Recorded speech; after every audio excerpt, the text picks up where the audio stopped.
is the Warner Brothers Archive in Los Angeles, a prop warehouse that helps preserve the history of one of Hollywood's greatest studios. And we had the rare opportunity to take a tour. We have everything from cars, as you might see. We have props. We have over almost 30,000 costumes. This is Bonnie Falone Otto. She's the director of the Warner Brothers Corporate Archive. And we have some set deck too. She showed us props and costumes that go back decades and explained how they maintain them and why the archive is so important. Oh, and I may have geeked out just a little bit. Wait, I just remembered that Leonardo DiCaprio sat in this car. Yes. Oh my gosh, does it smell like him? Okay, oh my God. The first thing that strikes you about the archive is just how massive it is.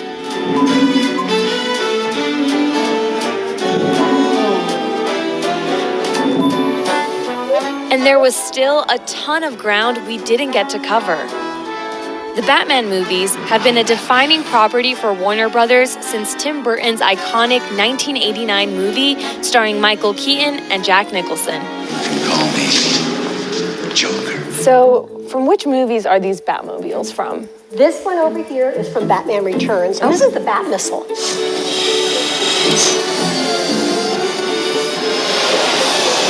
Over here, this is the spinner car from Michael Keaton's Batman, so it's quite old. They used it for a sequence where the Batmobile spun around. Wow. And then over here is the George Clooney Batmobile from Batman and Robin. Oh. So now, if you want to sit in it, I can? Absolutely, go ahead, jump in. I jump in? Oh. How does George Clooney fit in here? Oh, God. Okay, I'm scared to move. And let's not forget this giant, tank-like Batmobile from Batman vs. Superman and Justice League. This is my Batman ride. It weighs 8,300 pounds and is around 11.5 feet wide. It's not easy to move it from place to place.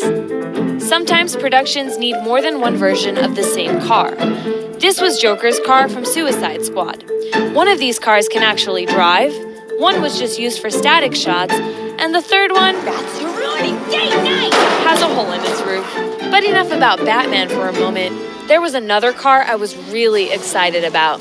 The Duesenberg from The Great Gatsby. Custom job. Supercharged engine.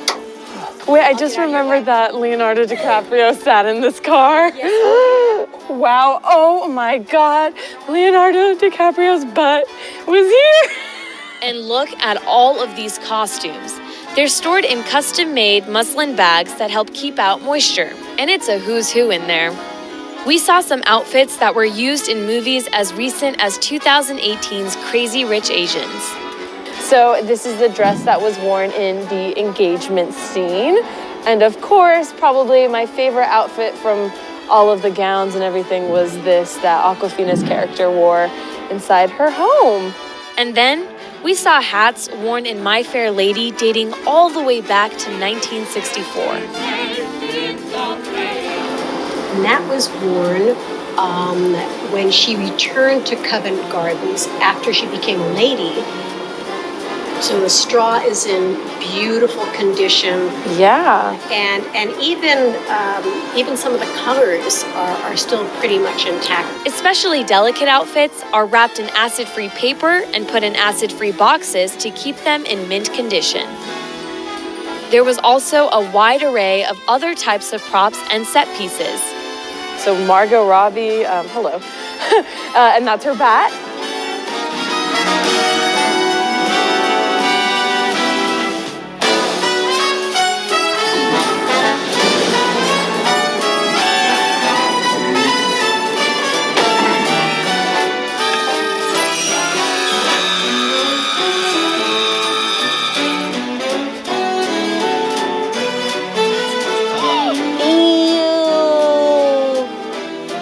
They actually have the hair on it too.